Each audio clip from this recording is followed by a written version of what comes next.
What up, 4 community? Once again, and today we are back with another 4 video. All right, and today we're gonna be talking about something very important. And I think we're gonna title this video, "Do you need peace?" You know, all of us need peace at some point, and all of us might even need some peace now.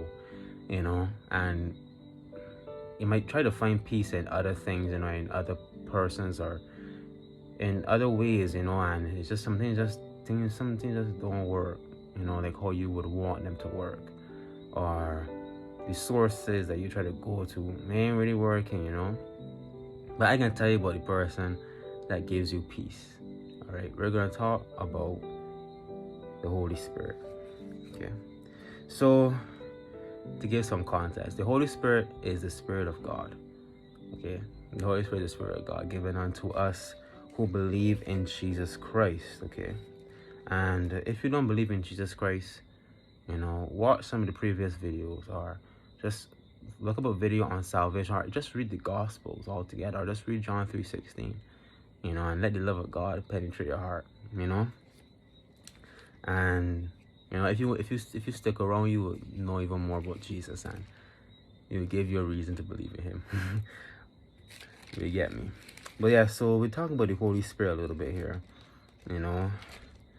so we can look at first John chapter 15. John chapter 15. Where is John chapter 15? Where is John? Right. John chapter 15, verse 26.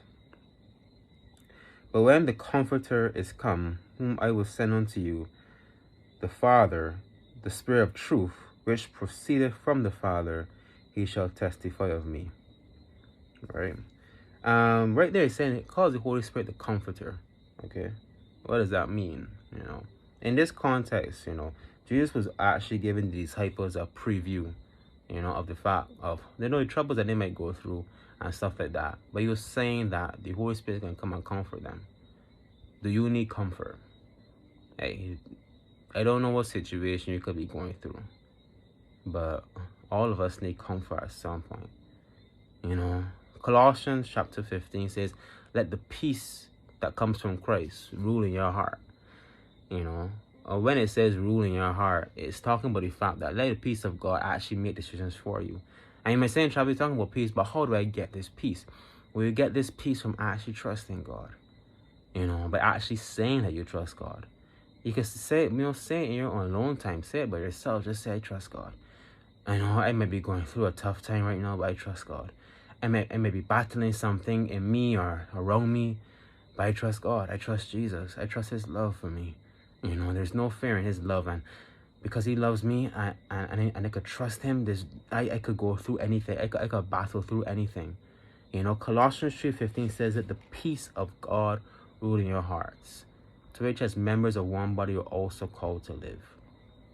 And it also says, and be thankful, appreciative, giving praise to God always. You reading Amplified Translation. You give when you give praise to God, right? You say, God, you're big. God, you're strong. God, you could take care of me. You begin to remind yourself. When you remind yourself of how big and how strong your God is, fear just begins to just like dwindle away.